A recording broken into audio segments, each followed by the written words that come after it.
കേരള ജനതയെ വീണ്ടും ഭയപ്പെടുത്തുന്ന വാർത്ത. നവകേരള ആഡംബര ദൂർത്തയാത്ര കഴിഞ്ഞിട്ടില്ല. മുഖ്യമന്ത്രിയും മന്ത്രിമാരും 140 നിയമസഭാ മണ്ഡലങ്ങളിലെ ജനങ്ങളുമായി സംബന്ധിക്കുന്നുവെന്നും ജനകീയ മന്ത്രിസഭ ജനങ്ങൾക്കൊപ്പമെന്നുമൊക്കെയുള്ള ആശ്ചര്യോദ്യോതകമായ അടിക്കുറിപ്പോടെ നവംബർ 18-ന് കാസർഗോഡ് നിന്ന് തുടങ്ങിയ നവകേരള സദസ്സ് കഴിഞ്ഞയാഴ്ച സമാപിച്ചിരിക്കുകയാണ്. ജനങ്ങൾക്കിടയിലേക്ക് ഇറങ്ങിച്ചെന്ന് ജനങ്ങളുടെ പരാതികൾക്ക് കാര്യക്ഷമമായി തീർപ്പുണ്ടാക്കിയ ഉമ്മൻചാണ്ടിയെ കണ്ട് ശീലിച്ച കേരളത്തിലെ ജനം അത്തരത്തിലുള്ള ഒരു സമീപനം ഈ പരിപാടിയിലും പ്രതീക്ഷിച്ചില്ലെങ്കിലും ജനങ്ങൾക്കൊപ്പമെന്നത് പോയിട്ട് ജനങ്ങളുടെ 100 വാര അകലത്ത് പോലും ഈ യാത്രയ്ക്കെത്താനായെന്ന് തോന്നുന്നില്ല.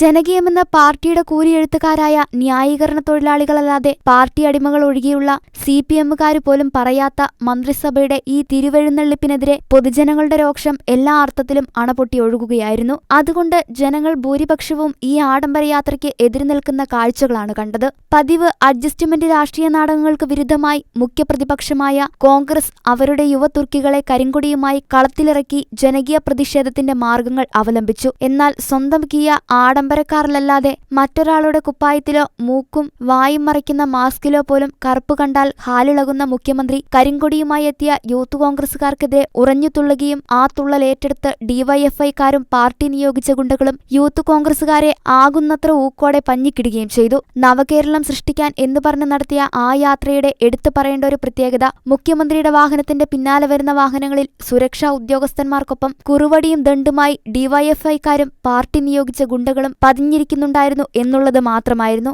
യാത്ര തുടങ്ങിയപ്പോൾ സംഗതി വലിയ കുഴപ്പമൊന്നുമില്ലായിരുന്നുവെങ്കിലും കാസർഗോഡ് വിട്ട് കണ്ണൂരെത്തിയപ്പോൾ മുഖ്യമന്ത്രിയുടെ ഭാഷയിൽ പറഞ്ഞാൽ സുരക്ഷാ ഭടന്മാരുടെ കയ്യിൽ ചെടിച്ചട്ടിയും ഹെൽമറ്റുമായിരുന്നു ആയുധങ്ങൾ. പിന്നീട് ആ സ്ഥാനത്ത് ദണ്ഡും കുറുവടിയും വരെ എത്തി. സംസ്ഥാനം ഭരിക്കുന്ന മുഖ്യമന്ത്രി ഈ ഗുണ്ടായുസത്തെ രക്ഷാപ്രവർത്തനമെന്ന് വിളിച്ച് വെള്ളപ്പൂശി പ്രോത്സാഹിപ്പിക്കുമ്പോൾ കൈത്തരിപ്പ് കൂടിയ DYFI-കാരും പാർട്ടി നിയോഗിച്ച ഗുണ്ടകളും ഇതല്ല ഇതിനപ്പുറവും ചെയ്യും. ഏതായാലും ഈ ഭീകരാക്രമണത്തിനിരയായി കണ്ണും ചെവിയും തലയുമെല്ലാം പൊട്ടിയ നിരവധി യൂത്ത് കോൺഗ്രസുകാർ ഇപ്പോഴും ആശുപത്രിയിൽ കിടക്കയിൽ തന്നെയാണെന്നാണ് റിപ്പോർട്ടുകൾ. യാത്ര പത്തനംതിട്ടയിലെത്തിയതോടെ DYFI-കാരുടെയും പാർട്ടി ഗുണ്ടകളുടെയും പിത്തലാട്ടങ്ങൾക്ക് തിരിച്ചടികൾ കിട്ടിത്തുടങ്ങി എന്നത് മറ്റൊരു കാര്യം. യാത്ര അരൂരെത്തിയപ്പോൾ അവിടെ കരിങ്കൊടികളുമായി കാത്തുനിന്നത് യുവമോർച്ച പ്രവർത്തകരായിരുന്നു. രക്ഷാപ്രവർത്തനത്തിന്റെ പേരിൽ അവരെ ആക്രമിക്കാൻ വന്ന DYFI-കാരെയും പാർട്ടി നിയോഗിച്ച ഗുണ്ടകളെയും അവർ കൃത്യമായി തന്നെ പ്രതിരോധിച്ചു. അടിക്ക് തിരിച്ചടി എന്ന മട്ടിൽ ആവശ്യത്തിനുള്ളത് മുഖ്യമന്ത്രിയുടെ രക്ഷാസംഘം ഏറ്റുവാങ്ങിയെന്നതായിരുന്നു വാസ്തവം. ഏതാണ്ട് ആർക്കും തോൽപ്പിക്കാനാകാത്ത ലോകോത്തര രക്ഷാസേന എന്ന ഊതിവീർപ്പിച്ച ബലൂണുകൾ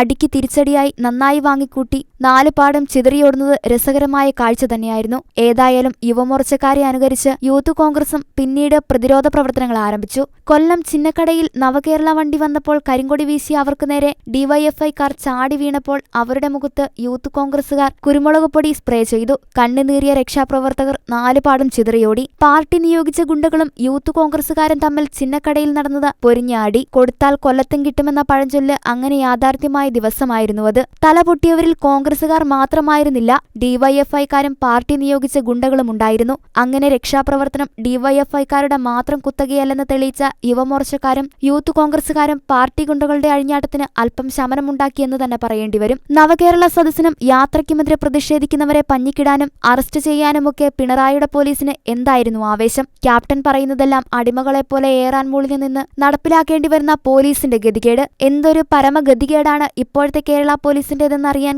ഇതിൽ കൂടുതൽ മറ്റേത് കാഴ്ചകളാണ് വേണ്ടത്. ഏതായാലും വിയോജിക്കുന്നവന്റെ എതിർവാദങ്ങളെ കേൾക്കാനോ തന്റെ വഴികൾ തിരുത്താനോ താല്പര്യമില്ലാത്ത ക്യാപ്റ്റൻ കട്ടക്കലിപ്പിൽ യാത്ര തുടരുമ്പോൾ കേരളത്തെ മുഴുവൻ കയ്യിലെടുത്ത് തേർവാഴ്ചയുടെ 3-ാം ഘട്ടം തുടങ്ങാമെന്ന് കരുതി നവകേരള യാത്ര തുടങ്ങിയ പിണറായി തിരിച്ചടികളെ വകവയ്ക്കാതെ വലയുന്ന ജനത്തിന്റെ ഇടയിലൂടെ യാത്ര ചെയ്യാൻ ആഡംബര ക്യാരവാൻ വാങ്ങാനുള്ള തിരക്കിലാണ്. ഏതായാലും നവകേരളത്തിലെ നവസഖാക്കളുടെ ആഡംബര ജീവിതം കണ്ട് മണ്ണടിഞ്ഞു പോയ യഥാർത്ഥ കമ്മ്യൂണിസ്റ്റുകളുടെ ആത്മാക്കൾ തേങ്ങിക്കരയുന്നുണ്ടാകണം.